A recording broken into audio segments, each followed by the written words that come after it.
طریقہ نہیں بتایا ہے، رکعتیں نہیں بتائی ہے، وقت کون کون سا ہے نہیں بتایا ہے۔ یا رسول اللہ ہاتھ ادھر باندھنا ہے یا ادھر باندھنا ہے نہیں بتایا ہے۔ یا رسول اللہ ہم نماز پڑھنا چاہتے ہیں تو کیسے پڑھے؟ میرے آقا جانتے تھے اللہ تعالیٰ نے حکم تو دے دیا ہے پر طریقہ مجھے ہی بتانا ہوگا، تو میرے آقا نے کیا فرمایا؟ صلو کما رأیتمونی یصلی۔ علماء کرام یہاں بیٹھے ہوئے ہیں، ہمارے دوست مولانا صالح اعظم صاحب بھی بیٹھے ہوئے ہیں، آپ کسی بھی مولوی کے پاس جائیے اور اس حدیث پاک کا ترجمہ کرا لیجئے، صلو کما رأیتمونی یصلی۔ اس کا ترجمہ یہ ہوگا کہ اے میرے صحابہ نماز ایسے پڑھو جیسے مجھے پڑھتا ہوا دیکھتے ہو۔ یعنی میرے آقا نے یہ نہیں فرمایا اے میرے صحابہ نماز ایسے پڑھو جیسی میں پڑھتا ہوں، یہ نہیں فرمایا۔ کیا فرمایا؟ صلو کما رأیتمونی یصلی، نماز ایسے پڑھو جیسے مجھے پڑھتا ہوا دیکھتے ہو، دیکھتے ہو، دیکھتے ہو۔ یعنی نبی جانتا ہے جیسی نماز دنیا میں انبیاء پڑھتے ہیں کائنات میں کوئی پڑھ نہیں سکتا ہے، اس لیے کہ جب نبی کے نماز کے برابر کسی انسان کی نماز نہیں ہو سکتی تو نبی کے ذات کے برابر کوئی انسان کیسے ہو سکتا ہے؟ کبھی تو اعلیٰ حضرت عظیم البرکت الشاہ امام احمد رضا فاضل بریلوی پکار کرتے تھے یا رسول اللہ سب سے اولا ہو اعلیٰ ہمارا نبی، سب سے بالا ہو اعلیٰ اپنے مولا کا پیارا، دونوں عالم کا دولا۔ کیا خبر کتنے تارے کھلے جل گئے پر نہ ڈوبے نہ ڈوبا، کرنے بدلی رسولوں کی ہوتی رہی، چاند بدلی سے نکلا، خلق سے اولیاء، اولیاء سے رسول اور رسولوں سے اعلیٰ، جن کے طلبوں کا دھون ہے آب حیات، ہے وہ جانے مسیحا، سب شمق والے اجلوں میں چمکا کیے، اندھے شیشوں میں چمکا۔ لوگوں ایسے نہیں چلے گا، یہاں آپ اپنے نبی کی تعریف کیجئے تاکہ نجد کے قلعے میں سلسلے آ جائے، دونوں ہاتھ کو اٹھا کر کہے سب سے اولا ہو اعلیٰ، سب سے بالا ہو اعلیٰ، اپنے مولا کا پیارا، دونوں عالم کا دولا۔ کیا خبر کتنے تارے کھلے جل گئے پر نہ ڈوبے نہ ڈوبا، کرنے بدلی رسولوں کی ہوتی رہی، چاند بدلی سے نکلا، خلق سے اولیاء، اولیاء سے رسول اور رسولوں سے اعلیٰ، جن کے قلبوں کا دھون ہے آب حیات، ہے وہ جانے مسیحا۔ کون دیتا ہے دینے کو منہ چاہیے، دینے والا ہے سچا۔ انبیاء سے کروں عرض کیوں مالکو، کیا نبی ہے تمہارا؟ جیسے سب کا خدا ایک ہے ویسے ہی ان کا ان کا تمہارا۔ ہمارا نبی کون دیتا ہے دینے کو منہ چاہیے، ارے دینے والا ہے سچا ہمارا۔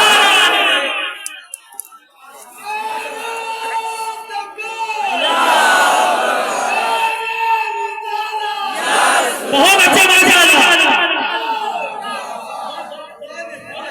اپنے دلوں کے اندر عشق رسول پیدا کرو، اپنے دلوں کے اندر جذبہ رسول پیدا کرو۔